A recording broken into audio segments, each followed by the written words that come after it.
It happened in the dead of night, without warning, without mercy. The soldiers, 185,000 of them, lay silent in their camps, oblivious to the impending doom.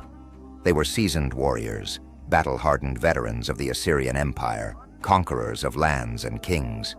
Yet none of their training, none of their weapons, could have prepared them for what was coming. In the stillness, an unseen force moved through their ranks. By dawn, they were no more. A single angel had swept through the camp, leaving nothing but bodies in its wake.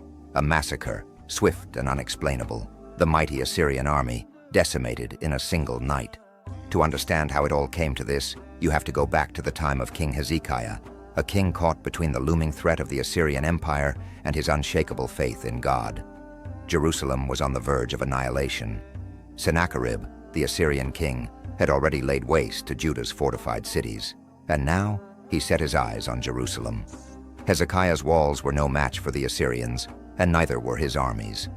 The Assyrians had conquered everything in their path, and Jerusalem seemed like just another easy target. But this was not just a military campaign. This was personal. The Assyrians mocked Hezekiah, mocked his God, taunting him to surrender, telling him his faith was misplaced. "Who among all the gods of these lands has delivered their land from my hand?" they sneered. Hezekiah, trapped, did the only thing he knew. He prayed. He went to the temple, spread out the enemy's threatening letters before God, and pleaded for deliverance. He didn't ask for glory. He didn't ask for riches. He simply asked that God prove the Assyrians wrong.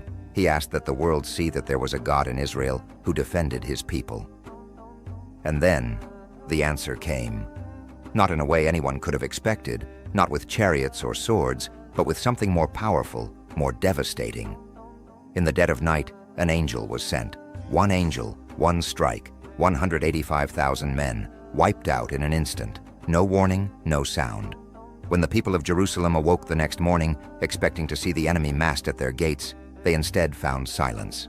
Outside the city walls, the ground was littered with the bodies of their enemies, lifeless, unmoving. The impossible had happened. The angel had done what no army could do. Hezekiah's prayers had been answered in a way no one could have imagined. As news of the slaughter spread, shock and disbelief followed. Sennacherib, the once mighty king of Assyria, retreated in shame, his grand campaign against Jerusalem reduced to a whisper of what it had been.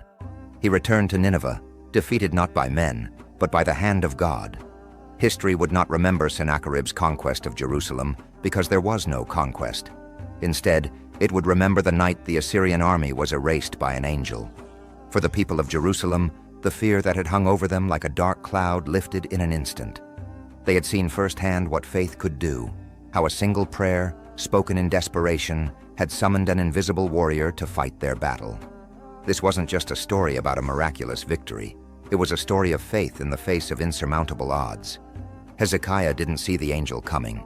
He didn't know how God would respond to his cries for help. All he had was faith. And that faith moved mountains, or in this case, it wiped out an army. The lesson is simple but profound. Faith, even in the darkest of times, has the power to bring about the unimaginable. When everything seems lost, when the enemy seems too strong, faith in something greater can turn the tide. What about you?